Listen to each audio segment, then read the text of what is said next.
Hello and welcome to the Speak British English live stream. This stream takes place every Saturday at this time. That's 12 o'clock midday UK time. This stream is an opportunity for you to ask me any questions you have about British English, anything about grammar, pronunciation, British culture, or anything else.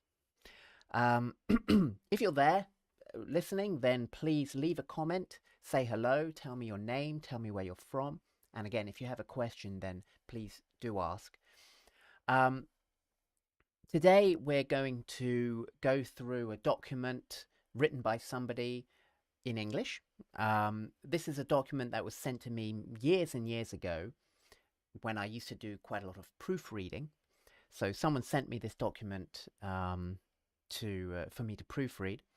So it's a good example of a piece of English written by an English learner. It's quite good, but there are some things that could be better. And so we can go through it together and look at the mistakes and think about how we can improve it. Okay, so please, I like this stream to be as interactive as possible. So if you have anything that you want to contribute, then please leave a comment. So let's get started. So we have an article, sorry, not an article, we have a piece of writing here. I'm not sure exactly what this is. I can't remember. I'm sure the person who wrote it explained it to me at the time.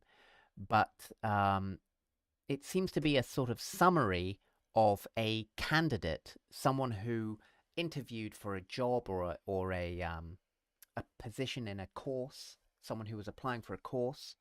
And I think the person who wrote this is doing an assessment of this candidate, something like that. But let's take a look. So we'll start here. I hope you can see that. So we'll start from where it says Camille. So Camille has been living and working in London for 9 months. Okay, fine. She graduated in Columbia in Business and Administration. She graduated in Columbia in Business and Administration. Okay, now this is fine. However, usually when people talk about doing business and administration, they're talking about doing an MBA, a Master's in Business Administration. So maybe she means that. But it's a little bit unclear. That she just says she graduated in Business and Administration. Also, an MBA, I think MBA stands for Masters in Business Administration, not Business and Administration. It's Business Administration because you're learning the administration of a business rather than learning two separate subjects, business and administration. Okay, but I could be wrong. Okay, after completing her studies, she came to the UK to improve her English. Okay, that sounds fine. Oops. After completing her studies, she came to the UK to improve her English, comma, mainly to increase her future career perspective. Her future career perspective. So, if you're there listening, please leave a comment if you think you could phrase this better. Okay? Leave a comment if you think you have a better idea of how to write this little section. Mainly to increase her future career perspective. Okay? So we'll come back to that, but leave a comment if you have an idea of how that could be better. So, after completing her studies, she came to the UK to improve her English, mainly to increase her future career perspectives, as she explained that in her country, this is an essential requirement, especially in her job sector. Yes, this goes on a bit, doesn't it? Mainly to increase her... So maybe we could put a full stop here. As she explained, and then we don't need that.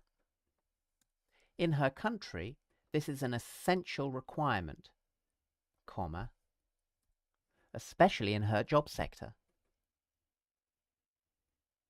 Right. Now, the thing is, it's not entirely clear what her job sector is. Okay? Is it business and administration? Is that what her job sector is? Anyway, she works in the catering industry and as a babysitter. Fine. And she shares a flat with other young professionals, comma, all of them from different nationalities. Now, this is fine. All of them from different nationalities. But please leave a comment if you have an idea of how we could make this sound a little bit better. Okay? So she works in the catering industry. Okay, finally we found out what industry she works in. Catering. Nothing to do with business and administration. Okay. So she works in the catering industry, that's making food, and as a babysitter. So, yeah, she's young. This person, I think this person that is being written about is a 22-year-old girl. So she's just starting out. So she works in the catering industry and as a babysitter. And she shares a flat with other young professionals, all of them from different nationalities. Yeah, this could be a little bit better. So leave a comment if you have an idea how that could be better. I see I haven't had any comments so far. That may be because there's a bit of a delay, or it may be because I'm sitting here talking to myself. So if you are there, then please do leave a comment. Otherwise, you know, I might start crying or something. During the interview, she showed great enthusiasm for her current experience of living in London. Okay, this sounds a bit strange. During the interview, fine. She showed great enthusiasm, fine, for her current experience of living in London. Yeah, I think what she means to say, or he means to say, is she showed great enthusiasm for living in London, or life in London. Or you could say it a bit differently. During the interview, she expressed that she has had a good experience living in London. Okay. But saying her current experience of living in London just sounds a bit strange. I think part of the problem is that the writer has perhaps confused two different ways of using the word experience. Okay, this is quite a common mistake. So in English, sometimes a word can be used in a countable form, as in, take the word dog. Okay, one dog, two dogs, three dogs. They're countable. How many are there? There's one. There's two. There are three. Okay. But sometimes a word can be uncountable. Okay, like take the word steel. Okay, steel is just a substance. It's just a metal. It's a material. So we don't think of it as one object. We think of it as a material, you see. But some words can be countable or uncountable, but they mean different things depending on which one they are. So if you take the word beer, for example. Now, beer is uncountable. It's a substance. It's a liquid. It's a drink. Okay, it's just a liquid made from fermented grain. Okay, but you can also use the word beer as a countable noun, by which you really mean a glass of beer or a bottle of beer or a can of beer. Okay, I had a beer. Okay, well, the word experience is another example of this. Experience can be countable or uncountable. Okay, and sometimes people who are learning English get a bit confused about this. So an experience means an event in your life, but particularly an event in your life which has quite a strong impact on you. Something exciting or painful or fun, or something like that. So you could say something like, learning to ski was a great experience. Learning to ski was a great experience. Okay? Or going to Glastonbury was a great experience. Glastonbury is a village in England, and in that area there is a music festival that takes place every year, generally speaking, and it's been going since I think the 1970s, and it's a real cultural icon in the UK. But anyway, it's a music festival, sort of like Woodstock, you know, that takes place every summer. Usually, I think it takes place in July. Anyway, so you might say going to Glastonbury was an experience. Okay, you don't even need to say it was a good experience or a bad experience. You can just say it was an experience, and that conveys that it was very memorable. Okay, whether for good or bad reasons, or maybe a mixture of good and bad. Okay, but the word experience, uncountable, just experience, means something like knowledge acquired through practice. So you could say something like, working at Starbucks gave me experience in customer service. Okay? Working at Starbucks gave me experience in customer service. It's not an experience, but it's giving you experience, knowledge acquired through practice. Okay, so quite a big difference. An experience is an event that has a big impact on you, and experience is knowledge acquired through practice. You know, okay, quite different things. And I think the writer here, her current experience of living in London, I think she's perhaps kind of trying to use both meanings of the word at the same time. Okay, so if you are watching, please leave a comment. Be the first person to leave a comment. Unless there's something wrong with my system, it looks to me like I have not received any comments yet. Okay, so please, if you're there, leave a comment, because you know, I get very lonely doing these live streams all by myself. Okay, so let's get back to the text. So during the interview, she showed great enthusiasm for her current experience of living in London, which she finds very exciting and stimulating. Good. Okay, so let's go back a bit. She graduated after completing her studies. She came to many. As she explained, she works in the catering industry and as a babysitter, and she shares a flat with other young professionals, all of them from different nationalities. All of them from different nationalities. Well, firstly, a nationality is not something you are from. So she could have said all of them from different countries. Okay? All of them from different countries. Or she could have said all of them of different nationalities. Okay, so that's a mistake. From nationality is wrong. All of them of different nationalities. She doesn't really need to say all of them either. She could just say, and she shares a flat with other young professionals of different nationalities. Okay? But she could have said something like this: all of whom are or were of different nationalities. Okay, if she wants to really stress the fact that each one is from a different place. You know, it's not 3 Italians and 1 Frenchman. It's, you know, 5 people from 5 different places. All of whom are from or of different nationalities or from different countries. Okay? Little things like that often trip people up, so be careful about that.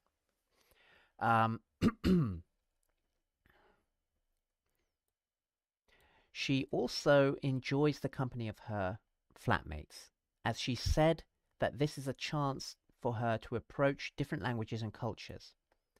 She also enjoys the company of her flatmates, as she said that this is a chance for her to approach different languages and cultures.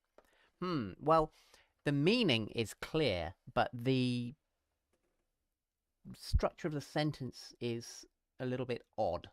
Okay, it doesn't sound quite right to me. This part is fine. She also enjoys the company of her flatmates.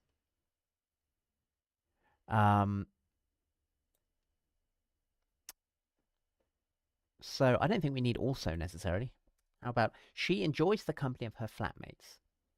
And then as she said. So this implies that the reason she enjoys the company of her flatmates is that she said this is a chance to approach different languages and cultures. But that's not the reason. The reason that she enjoys the company of her flatmates is not because she said something. Okay, this is perhaps a little bit confusing, but think about what I'm saying carefully. Listen carefully to what I'm saying.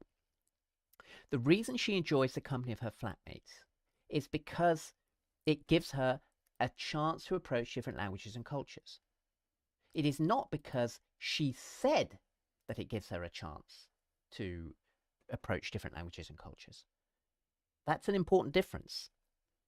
Okay, what's written is she enjoys the company of her flatmates as, which basically means because she said. You see, now that's not really what the writer actually means. Okay, if I say to you, my wife got angry because I said she was fat. My wife got angry because I said she was fat. The reason she got angry is that I said something. I said she was fat, and that made her angry. Okay? Now consider this sentence. My wife was upset because she is fat. Okay? That's a different sentence. Now we're saying she's upset because she is in fact fat, and it's nothing to do with anything I said. I didn't say anything to her. She's upset, and I say, "Oh, why are you upset?" And she tells me it's because she's fat. Okay, so she's upset because she's fat. That's not the same as she's upset because I said she's fat. Okay, so here what this person has written is she enjoys the company of her flatmates as she said. Okay, now I think what the writer really means is something like I know, or I believe, something like that. I know that she enjoys the company of her flatmates.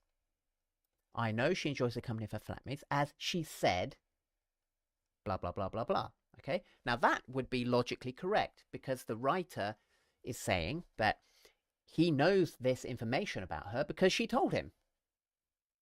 Okay, but that's not actually what he said, or she said. I don't know if the writer's male or female.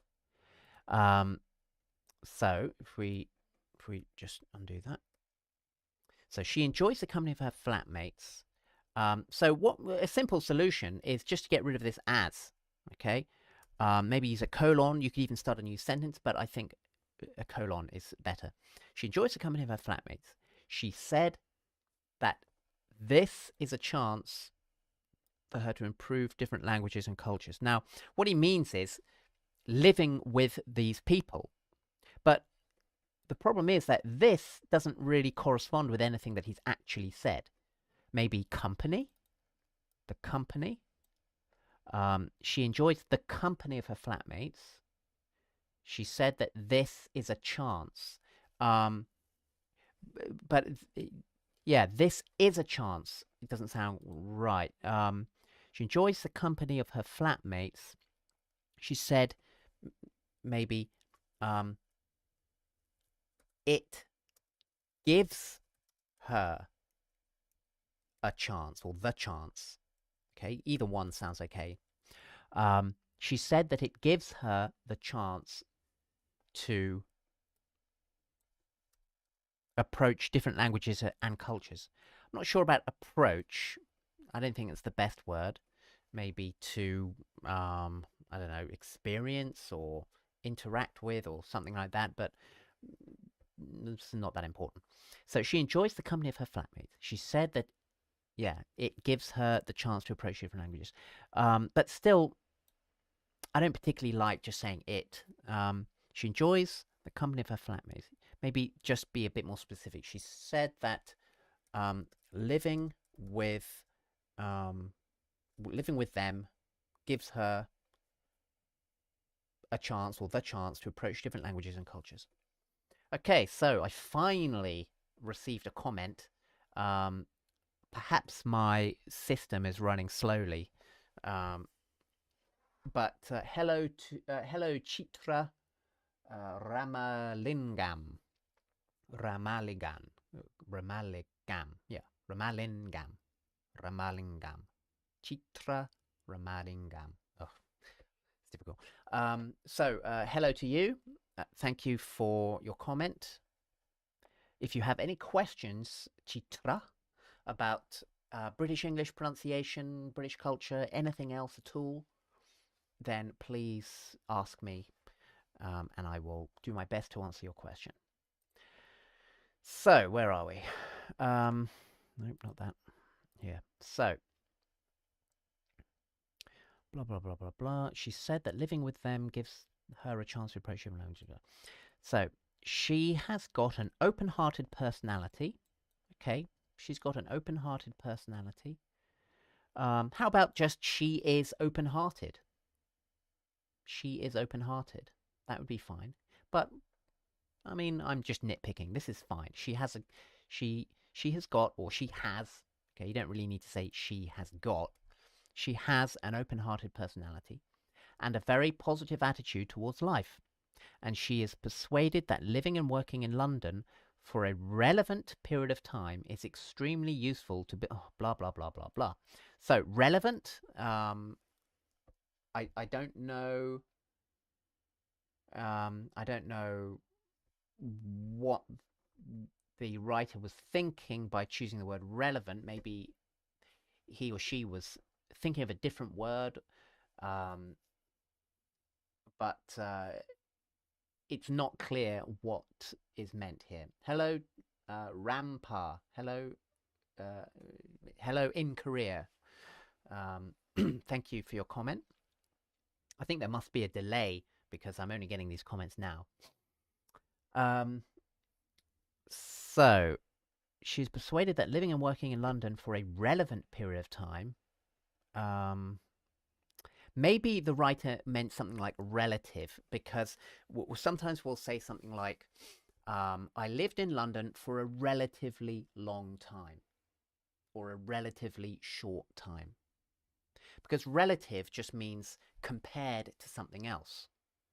Okay, so if I say, I lived in London for a relatively long time, that implies that it was long compared to something else. Okay, so it's just a way of saying quite long or quite short or something like that.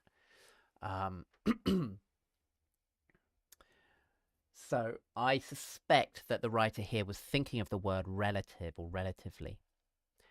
But even if she had written or he had written relative, it still wouldn't sound correct, really. It doesn't sound right. She has an open-hearted person and a very positive attitude towards life, and she is persuaded, okay, that's quite good, she is persuaded, or she thinks, she is persuaded that living and working in London,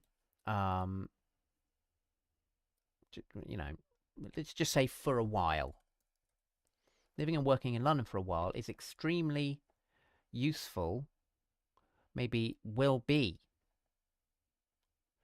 It depends. If she's speaking really about herself, that's one thing. But if she's talking generally, like I could say,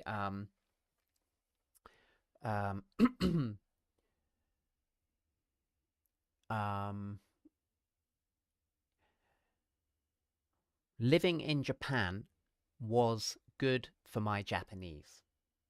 Living in Japan was good for my Japanese. That implies that I lived in Japan and it was beneficial for my progress in speaking Japanese, okay? But if I say something like, living in Japan is good for your Japanese. Living in Japan is good for your Japanese, then I'm saying that generally speaking, if you're learning Japanese, it's a good idea to go and live in Japan. Okay? So here, it's not entirely clear. She is persuaded that living in London for a while is extremely useful. That implies a general statement, like she's saying, I think that for anybody who's trying to improve their CV, it's a good idea. But if she wants to talk specifically about herself, it would be better if she said something like will be. Extremely useful. Okay, now I've got a comment here from Chitra. I feel difficulty to pronounce O associated sounds, goat vowel particularly, when to use and how to use, boat, so, go, no, etc. Whereas we pronounce orange, octopus. Okay, so the problem here, Chitra, is that you're thinking in terms of spelling. So you're thinking that there's this sound associated with the letter O. And you give some examples, like the word go, so, no. Okay.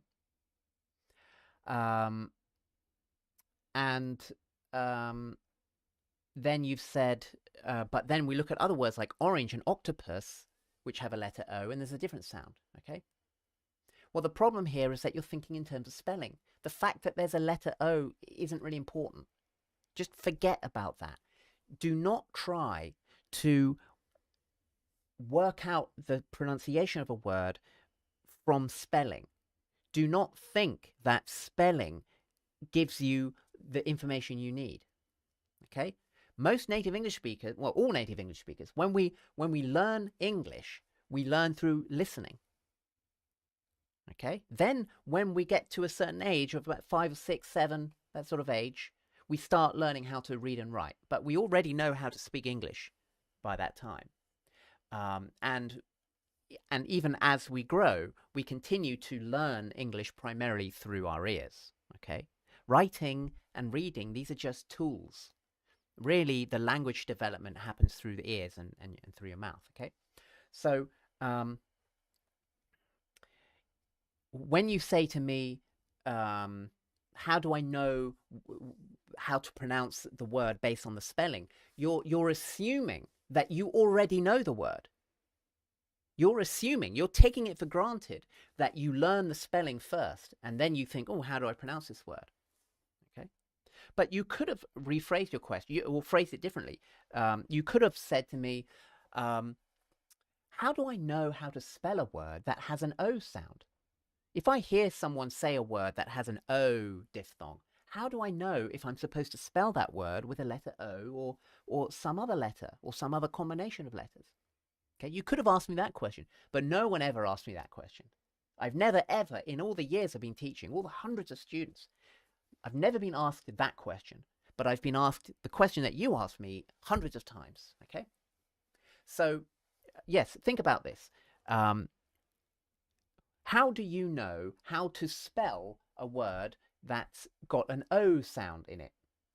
Okay, you don't really, do you? You just have to ask someone or look it up in the dictionary. Okay, that's how native English speakers learn how to spell.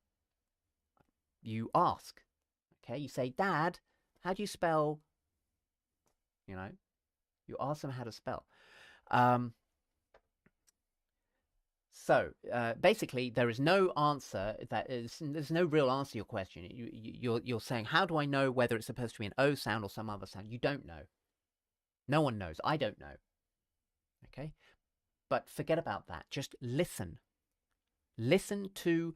I'm sure you can hear.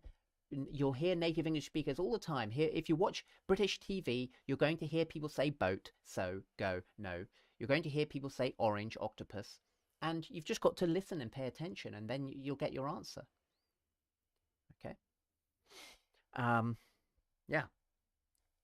I hope that answers your question. Regarding how to actually make the O sound, what you should do is you should join my course. First of all, go to www.speakbritishenglish.academy. And you need to take my course, The Vowels of British English, where I go through all the vowel sounds in depth.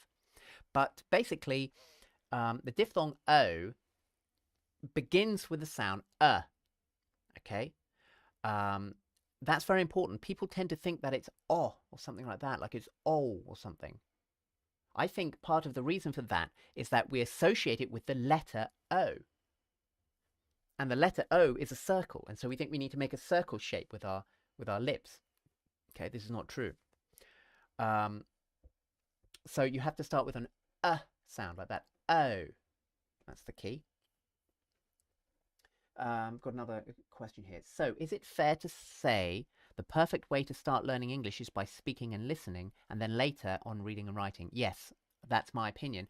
Absolutely. I mean, that's how native English speakers speak or learn. That's how natives learn the language. I'm sure that's how you learned your first language.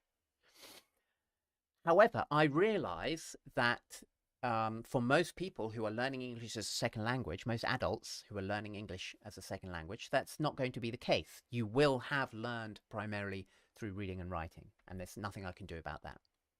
But what I would say is that for most students who are learning English, certainly most students who are at the stage where they can do most of their learning in English, like you guys who are now listening to me speaking English, okay?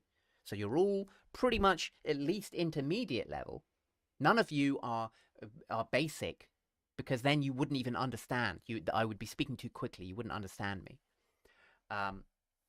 So you're all intermediate at least, because you can understand me. So I'm sure that you have pretty good reading and writing skills already.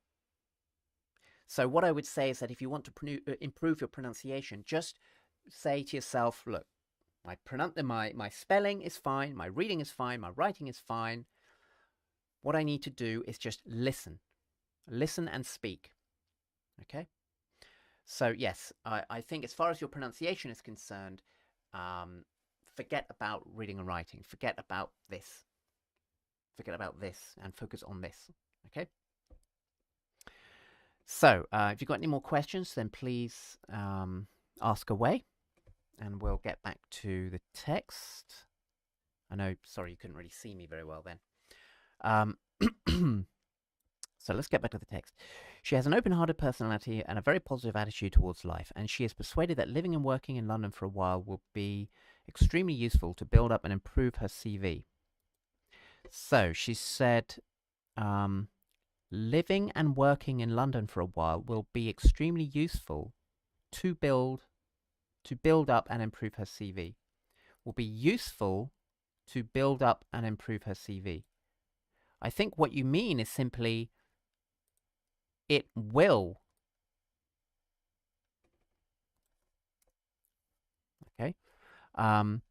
She's persuaded that living and working in London for a while will build up and improve her CV. Okay, you don't really need build up and improve, but I mean, maybe just say will build her CV, but that's okay. Okay. What she wrote was will be useful to build up. That doesn't really sound right. Okay. And it's just not necessary. It will build and improve her CV. And consequently, increase her job opportunities once she will be back in Columbia. Now, what's the mistake here? Someone leave a comment. Hopefully I'll get your comment, because there seems to be a bit of a delay. Okay, so someone see if you can work out what the mistake is here. She will be back. It says, and consequently increase her job opportunities once she will be back in Columbia. Okay, so think about that. I'm going to deal with this question. Daniel Oliveira, I think. Daniel Oliveira. Is it effective to learn English phonetic alphabet to improve pronunciation? What's the best way to acquire a good pronunciation? Okay, so the best thing to do is to go to my school, www.speakbritishenglish.academy, and become a full member, and then you have access to all the courses. Okay, so that's important. Watch a lot of British TV. and listen to British podcasts. Try and make friends with some British people. Get a British girlfriend or boyfriend. And if possible, live in the UK for a while. Okay, these are all things that you can do. But assuming that living in the UK is not an option, then I think you should join my school and take my courses. Okay. Is it effective to learn the English phonetic alphabet? Well, if you're doing my course, we will use the phonetic alphabet because it's helpful in communication. It's helpful for me as a teacher in communicating with you as a student. Okay, if I want to communicate with you, sometimes the easiest thing is to use a symbol which you understand as representing a certain sound. Okay. So yes, if you do my courses, you will become familiar with the phonetic alphabet. Okay, but learning the phonetic alphabet in itself is not particularly useful. What's important is learning the sounds that those symbols represent. Okay, so it depends what you mean by your question.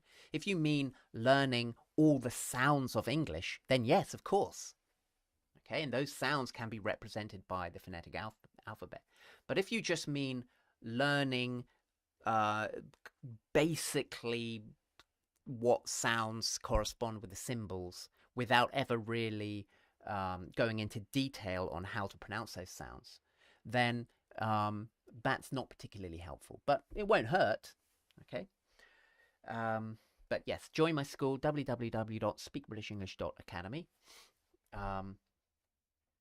Okay. And then Mishari has written verb 3. Now, I have no idea what that's supposed to mean. But it must be something to do with the writing. So, and a consequently increase in job once she will be back in Colombia. I'm not sure what the verb 3 is supposed to represent. But I think that the problem here is that she said once she will be back in Colombia. What she means is once she is back in Colombia. Okay? Once she is back in Colombia, she will have increased job opportunities. Okay? We don't say once she will be. No, once she is. Okay? When she is in Colombia.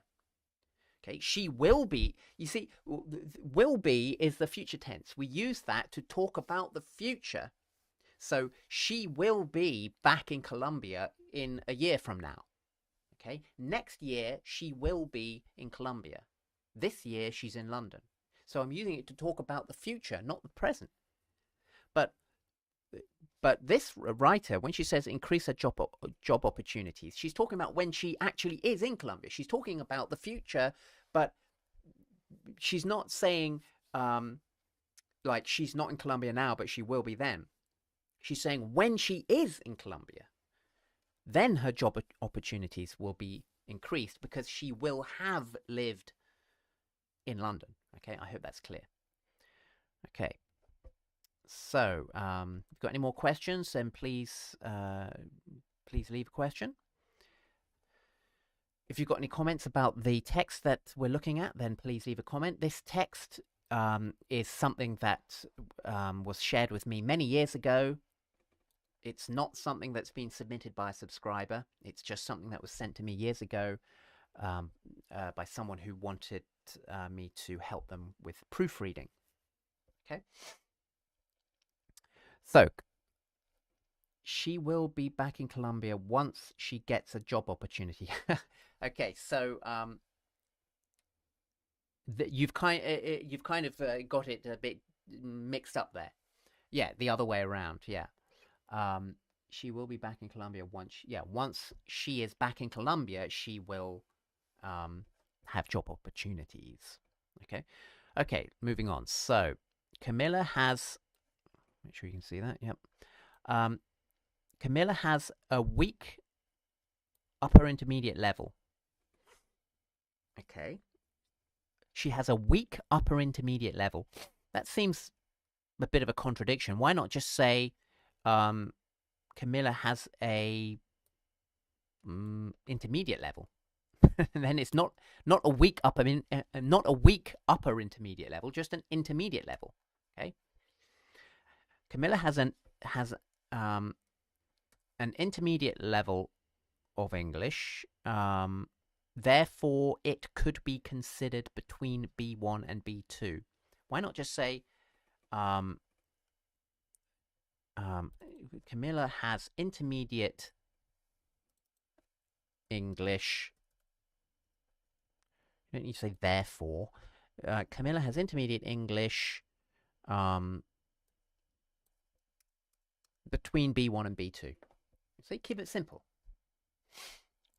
Simple and clear. Camilla has intermediate English between B1 and B2. Okay, whatever that means. In fact, she is sufficiently confident to express her own ideas on a variety of topics quite fluently and with a fair degree of accuracy.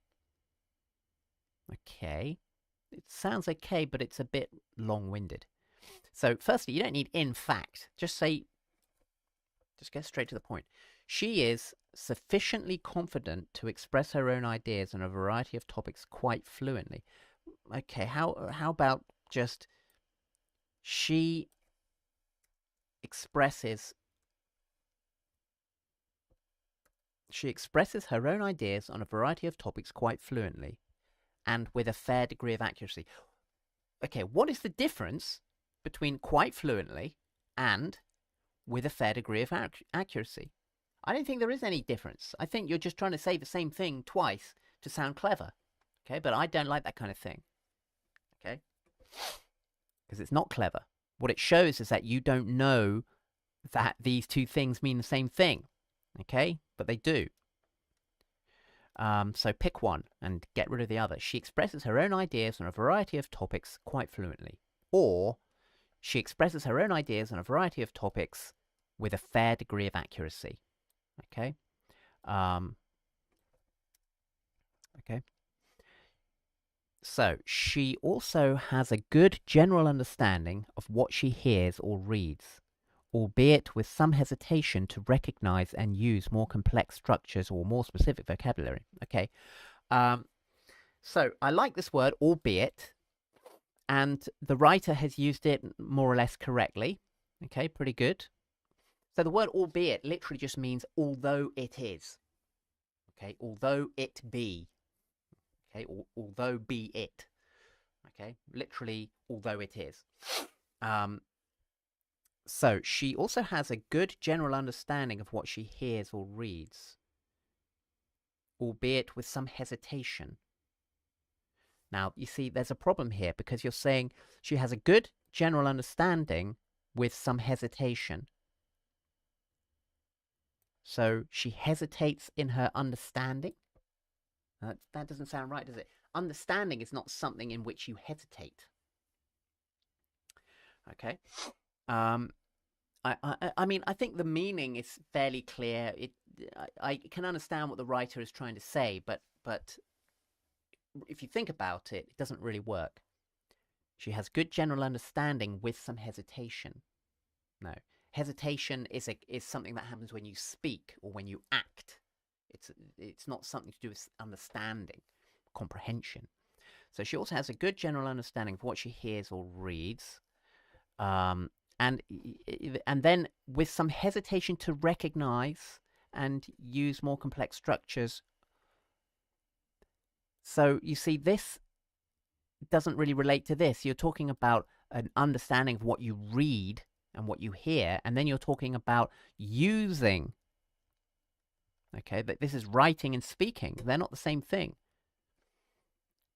Okay, so you've said she understands quite well, but she hesitates. But she understands. You see, it's the fact that the writer has chosen to use the word albeit. Okay, that's a good word, and you should always try to push yourself a little bit, challenge yourself to use new vocabulary which maybe you're not entirely sure about, because you make mistakes, but you know you will get better by doing that gradually. The problem is that by using albeit, the writer has linked this part with this part. Okay, When you say albeit, that means you're talking about the thing that you just mentioned. So I could say something like,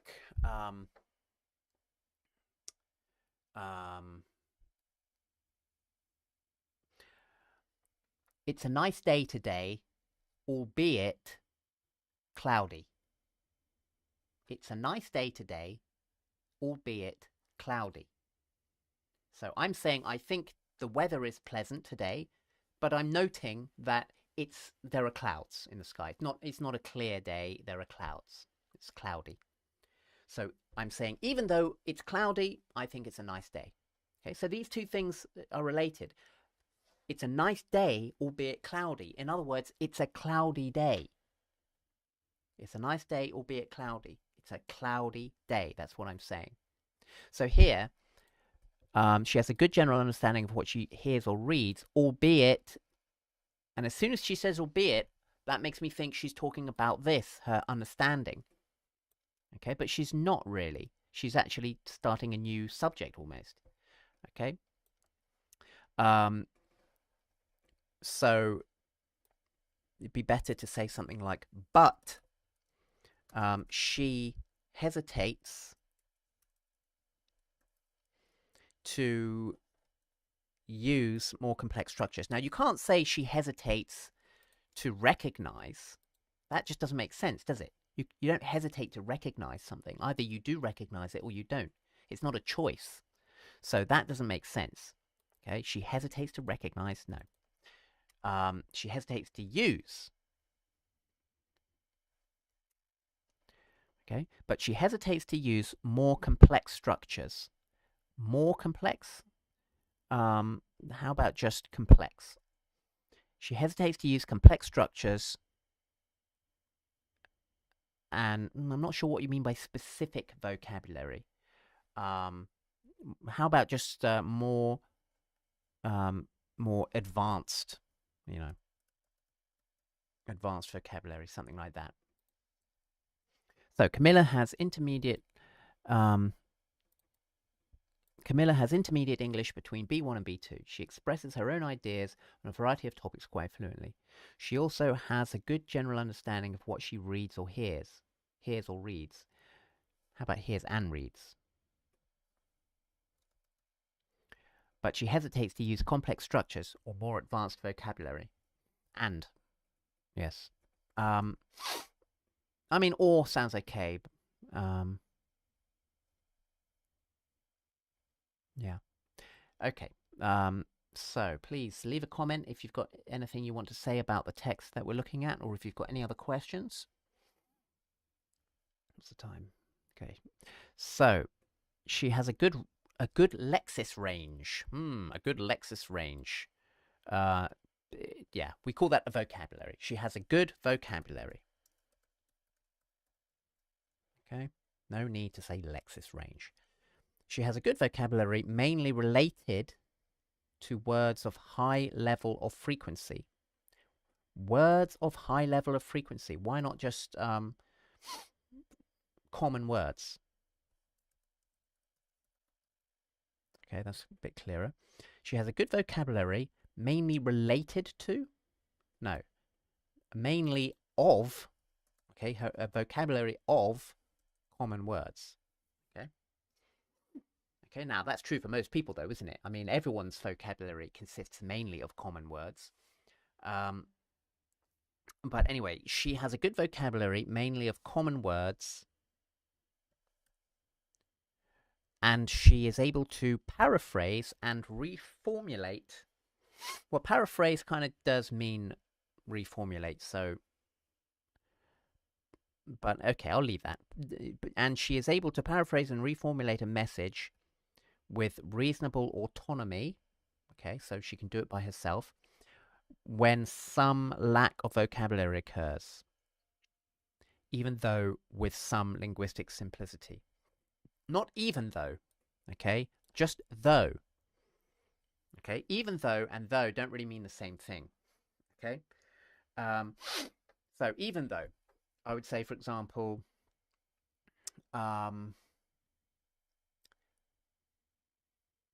I went to the park even though it was raining. I went to the park even though it was raining. The point is that it was unusual or extreme for me to go to the park in the rain. Normally, when it's raining, you don't go to the park. You stay home. Okay, even if you've planned to go to the park, if it suddenly starts to rain, you change your plans. Okay, that happens a lot in England, by the way. Okay, even in the summer, you make plans and then suddenly it rains. Okay, it's a pain. It's really annoying. But yeah, if I say even though it rained or even though it was raining, I went to the park. I'm expressing how I did something somewhat extreme. But though is different. I could say something like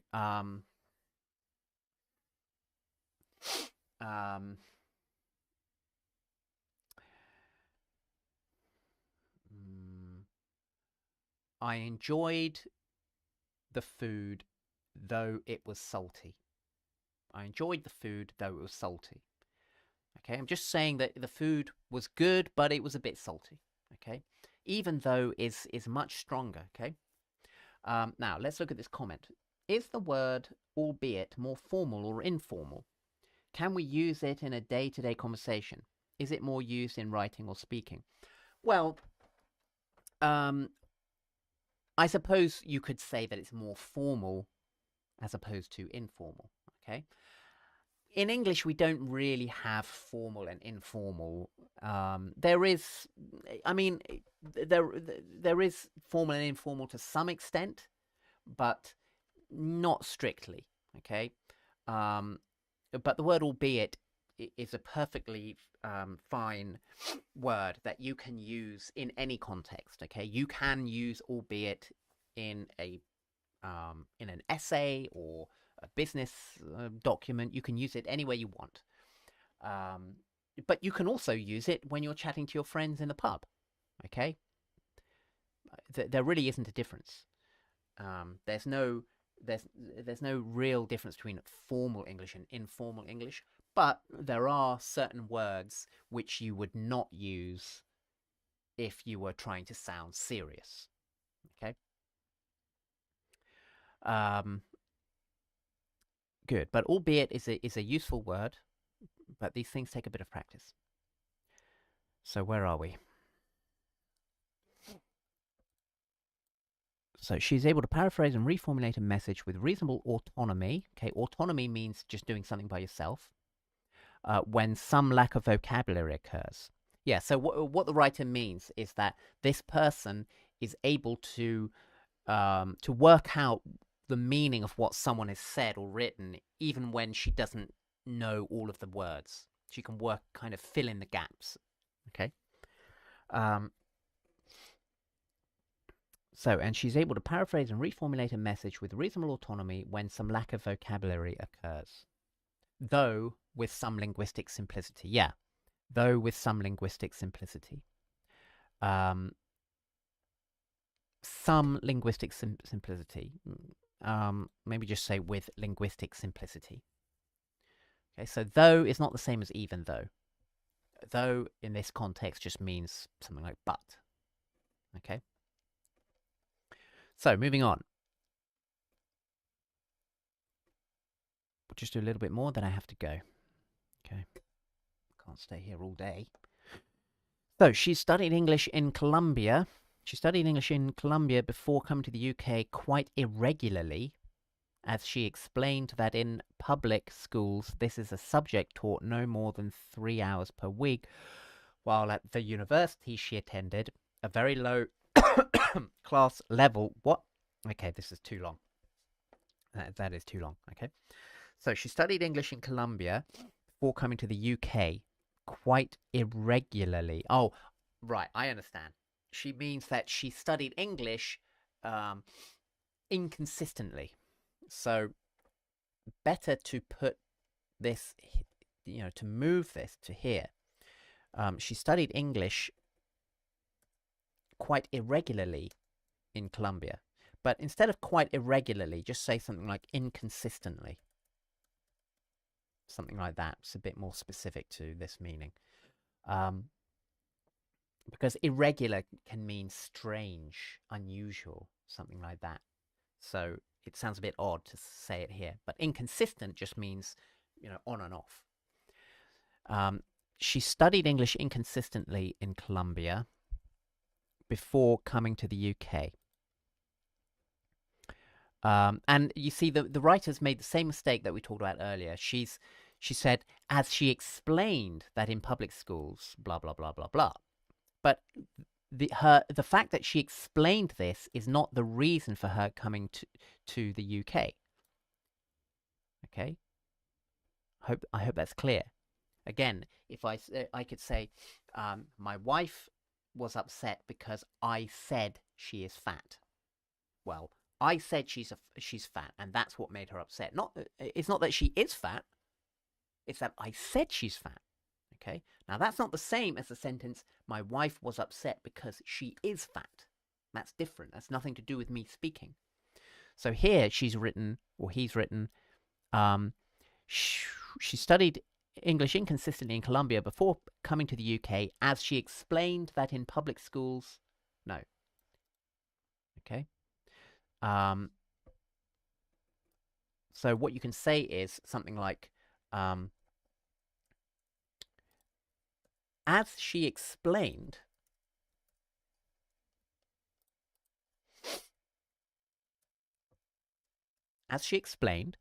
she studied English inconsistently in Colombia before coming to the UK.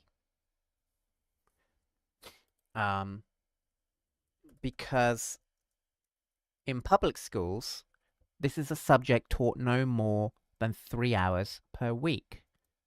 Okay? So now we've got this bit about explaining, but we've put it in the right place so that it's not causing problems. So as she explained, because she explained all of this, she studied English inconsistently in Colombia before coming to the UK, because in public schools, this is a subject taught no more than 3 hours per week. Okay, we don't need to say this is a subject, just say it is taught no more than 3 hours per week. While at university, she attended a very low class level that was not of much help. Right, so she went to school and didn't study English very much, only 3 hours a week, and then she went to university and joined a class that was not very good. So as she explained, she studied English inconsistently in Colombia before coming to the UK, because in public schools it is taught no more than 3 hours per week. I would say and rather than while. And at maybe her university, or just university, not the university. And at university, instead of she attended, maybe say the class she attended was not much help. Okay, was not very good. Something like that. Okay, I'm going to have to stop now. I've got another appointment. So thank you very much. Thank you very much for your comments. Please remember to come same time next week. If you want me to review your English, then make a recording, or it can be just a sound recording, or it can be a video recording, and share it with me using the link in the description. Okay? And if you want me to review your writing, then do a piece of writing and share it with me, and I'll go through it next week. Okay?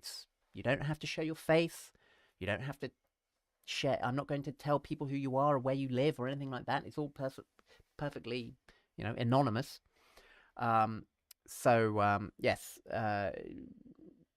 follow the link in the description, share some stuff with me, and if there's anything else that you want me to discuss, then please write me an email, tell me what you want, okay? Because otherwise I'm just, doing whatever.